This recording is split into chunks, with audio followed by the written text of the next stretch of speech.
11 ના વિજ્ઞાન પ્રવાહ નરસાળા સંસ્થાના વિદ્યાર્થીઓને સ્વાગત કરીએ છીએ। હું ડોક્ટર દીપક પંડ્યા આપને આજે પૃથ્વી પર ગુરુત્વ પ્રવેગ જીનું મૂલ્ય એ શોધવા માટેનો એ પ્રયોગ કે આજે તમને નિદર્શન કરવાનો છું। આપે પણ એ જીનું મૂલ્ય કઈ રીતે મળે છે એ માટે આપે પણ મારી સાથે એક્ટિવ થવાનું છે।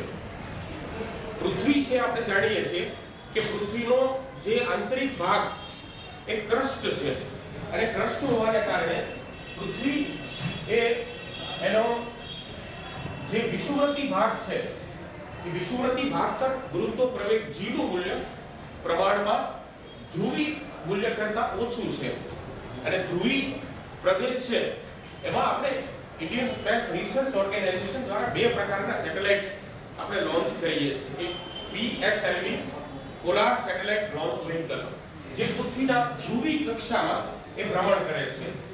એની ગતિ અને એનું જે ઊંચાઈ છે એ લગભગ 1000 કિલોમીટરની આસપાસ હોય છે। બીજું છે એ વિષુવવૃત્તી geosynchronous satellite launch vehicle GSLV.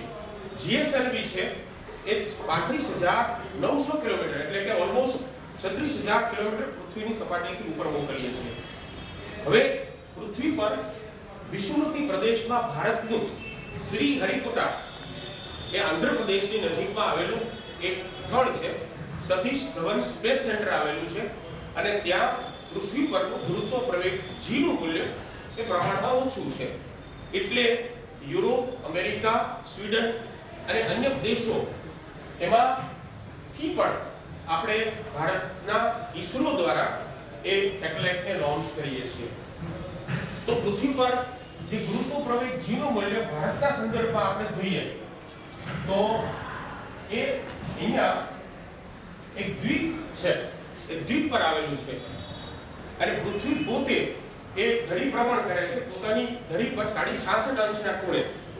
એની સાથોસાથ પૃથ્વીના ક્રસ્ટમાં એટલે કે પૃથ્વીના ભૂગર્ભી વિસ્તારમાં આ પૃથ્વીને એનો આડછેદ લઈએ તો આડછેદમાં તમે જુઓ કે સૌથી ઉપરનો ભાગ એ પાણીથી આચ્છાદિત છે। પહેલા જમીનનું સ્તર આવે છે, પછી એ પાણીનું સ્તર છે। પાણીના સ્તરની નીચેના ભાગમાં એ પૃથ્વીના ઊંડાણમાં જઈએ ત્યાં લાવારસ છે અને એ લાવારસ છે એ આયર્ન એટલે કે લોહ તત્વ ધરાવે છે। એટલે પૃથ્વી પોતે એક ગજિયા ચુંબક તરીકે વ્યવહાર કરે છે, ગજિયા ચુંબક તરીકે વર્તે છે અને એને કારણે ગુરુત્વ પ્રવેગ જીનું મૂલ્ય એ પૃથ્વી પર 9.8 મીટર પર સેકન્ડ સ્ક્વેર છે। સીજીએસ એકમમાં જોઈએ તો 980 સેન્ટીમીટર પ્રતિ સેકન્ડ સ્ક્વેર છે। હવે આપણે ગુરુત્વ પ્રવેગ જીનું મૂલ્ય પૃથ્વી પર કેટલું છે એ પ્રયોગ દ્વારા જાણવું છે। તો ચાલો આપણે એ પ્રયોગ દ્વારા એ જાણીએ કે ગુરુત્વ પ્રવેગ જીનું મૂલ્ય પૃથ્વી પર 9.8 એક આપણને પ્રયોગ દ્વારા મળે છે કે કેમ। તો એ જાણવા માટે સૌથી પહેલા એ આવર્તકાળ એનો આપણે સૂત્ર જાણતા હોવા જોઈએ। આવર્તકાળનું સૂત્ર છે 2π √L/g। હવે આવર્તકાળ છે કે આવર્તકાળનું જે સૂત્ર છે T = 2π √L/g। L છે એ સાદા લોલકની દોરીની લંબાઈ, g છે પૃથ્વી પરનું ગુરુત્વ પ્રવેગ જીનું મૂલ્ય અને T છે આવર્તકાળ છે।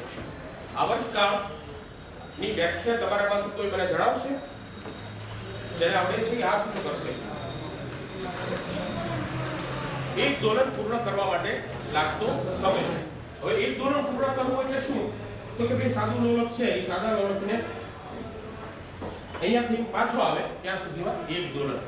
હવે આપણે એક દોલનનો સમય જાણવાનો છે। આપણી પાસે આવર્તકાળ સાદા લોલકનો આવર્તકાળ માટેનું સૂત્ર છે T = 2π √L/g છે। હવે આપણે g ને સૂત્રનો કરતા બનાવવો છે તો g ને સૂત્રનો કરતા બનાવવા માટે શું કરવું પડશે? આપણે આવડે છે હાથ ઊંચો કરો। Very good. તો આપણે આનો બંનેનો વર્ગ કરીએ T² 4π² L/g।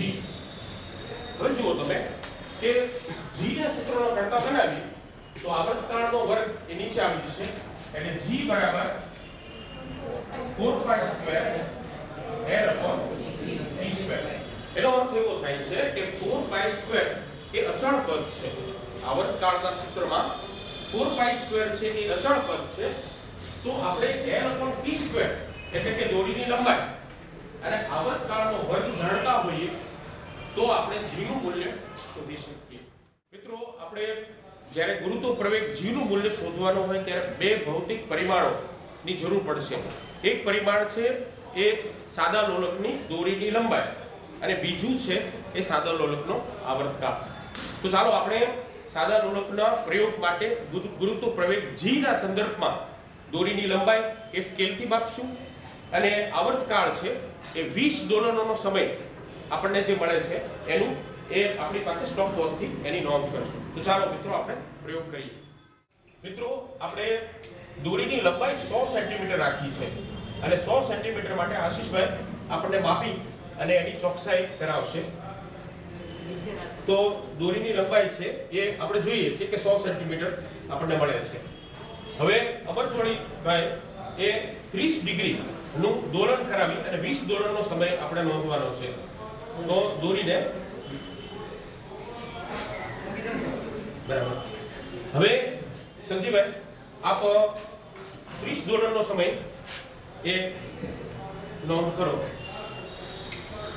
1 2 3 4 5 6 7 8 9 10 11 12 13 14 15 16 17 18 19 20.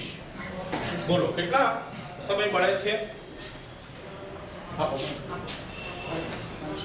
તો આપણને એ 38.5 એટલે 20 ડોલરનો સમય 20 ડોલરનો સમય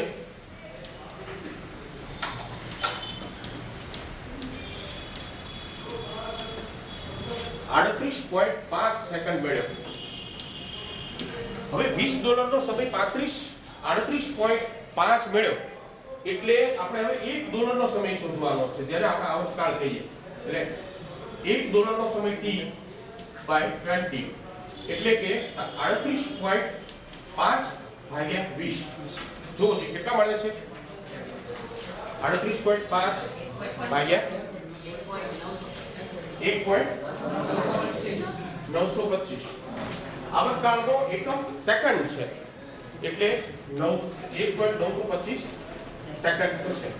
હવે આપણે t સ્ક્વેર શોધવાનું. તો t સ્ક્વેર ની ગણતરી કરો. જોઈ t સ્ક્વેર કેટલું થશે?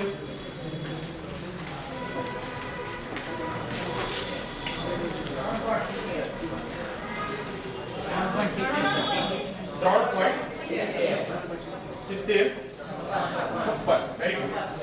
તો આપણને એક મૂલ્ય મળ્યું t સ્ક્વેર અને એ સંદર્ભે આપણે l upon t સ્ક્વેર કરીએ તો l એટલે 100 સેન્ટીમીટર છેદમાં t સ્ક્વેર એટલે 3.7056. ગણતરી કરો જે 100 ભાગ્યા 3.7056 26.98. તો એક આપણને l upon t square 100 centimetre માટે 26.98 મળ્યું. હવે આપણે શું કરીએ? 90 સેન્ટીમીટરની લંબાઈ રાખીએ. તો 90 સેન્ટીમીટર માપો. આ ઘટાડવું પડશે. એટલે આપણે શું કરીએ કે અહીંયા અહીંથી નિશાની વાળતા જઈએ. જો જે નીચે 90 સેન્ટીમીટર થઈ જાય છે.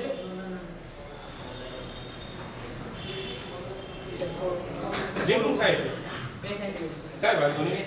હવે જુઓ જી થોડુંક લંબાવો નીચે. ઓકે થઈ જાય. હાલ છે બસ એક જ ઓકે. સેકન્ડ. હાલ છે. તો આપણે દોરીની લંબાઈ એ 90 સેન્ટીમીટર કરી છે અને 90 સેન્ટીમીટર માટે આપણે એ લંબાઈ 90 સેન્ટીમીટરના સંદર્ભે આવર્તકાળ t શોધવાનો છે. તો પાછા આપણે ફરી વખત $20 નો સમય લઈએ. 30 ડિગ્રીનું આપણે રાખશું. એક 30 ડિગ્રીનું જ આપણે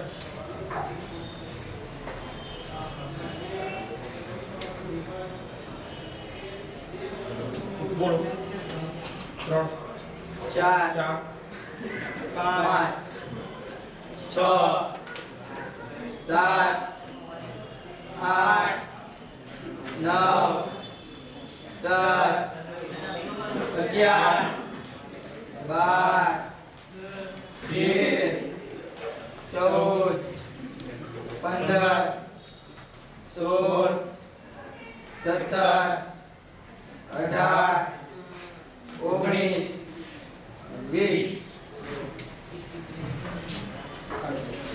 આપણને મળે છે 37.5. તો 37.5 માટે આપણે ગણતરી કરીએ તો